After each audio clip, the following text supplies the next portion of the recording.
basically the question is, when the Imam reappears and he rules the earth, one can say, it's a dictatorship. Yes, he's a good ruler, but at the end of the day, he's going to rule us according to his ways. We won't be having a voice to rule ourselves. So in other words, in the government of the Mahdi, there will not be any democracy. He's going to rule. So how do we address that? When we look at this dunya, we find two scenarios. The first scenario, Allah chooses a leader for you. When God chooses a leader for you, you have to accept. Adam was Khalifa. Dawood alayhi salam was Khalifa.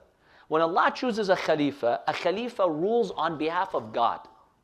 So it's obligatory to accept what the Khalifa says. I cannot insert my opinion. When it comes to what Allah has decided, I can't insert my opinion. In the absence of an Imam, because people, fought the Imams, they did not let them rule, so Allah decided to have, ghaiba. In the absence of the Imam, we believe in shura. Yes, don't have a dictator ruling you. You people, rule yourselves. It's better to protect you from injustice. That's why our scholars do accept democracy. But when do they accept democracy? In the absence of a ruler ruling on behalf of Allah, you should be democratic. You should rule yourselves. You should make sure that people are getting their haqq. And if democracy is the best way to get your haqq, then that is the way. Now, during the government of the Imam, he is going to rule. Allah is going to command him to rule. We don't have anything in the hadith where the Imam comes and, consults everyone and say, hey, how do you want to be ruled? So how do we reconcile that? Number one, when the Imam comes, Allah will increase the intellect of the human beings. The hadith states when the Imam reappears, وَضَعَ يَدَهُ عَلَى رُؤُوسِ الْعِبَادِ فَكَمُلَ بِهَا عُقُولُهُم. Now this is either literal or many scholars say it's symbolic. When the Imam brings the best system and people see that, people will ask him, you rule. We have failed for thousands of years. Enough is enough. That's why, one of the conditions for the zuhur of the Mahdi is what? The Imam will not rule until every group of people will have ruled in the dunya. And they have failed. حَتَّى لَا يَقُولَ أَحَدٌ لَوْ وُلِّينَا لَعَدَلْنَا. When the Imam comes, no one can come up with the excuse, if I ruled, if we ruled, if our system ruled, we would have done justice. Because before the government of the Mahdi, every system will have failed.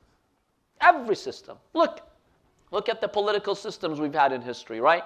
The monarchies have failed. Communism, socialism was failing.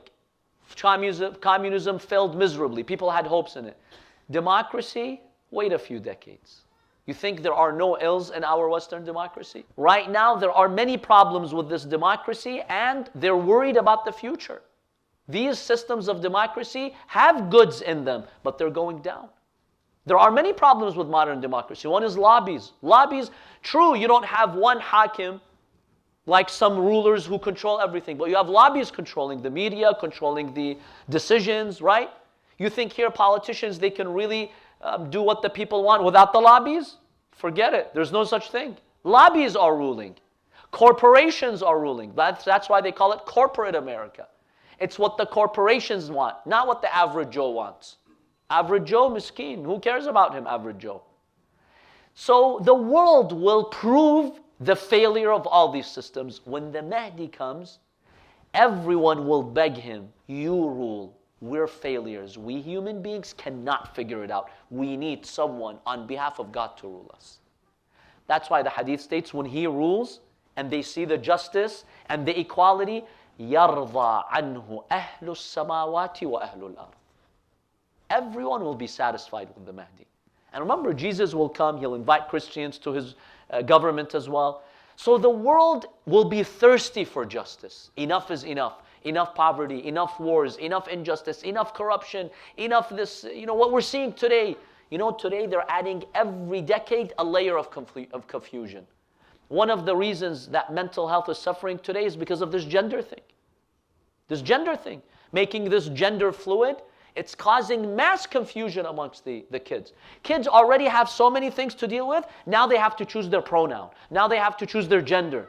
It's too much, it's causing confusion. It's making people lost in this world. People don't even know who they are. Wallahi, you see people, they don't know who they are.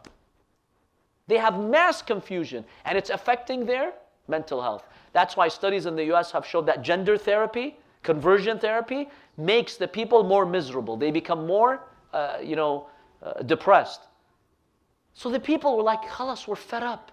We're fed up with lobbies. We're fed up with corruption. We're fed up with all of that. When the Mahdi comes, everyone's desperate for his justice. So everyone will accept. Everyone will accept. So people will ask him to rule, and they will tell him, you rule the way God tells you. We're no longer going to tell you how you want, because we're failures. People will reach that moment. That's what we understand in the hadith.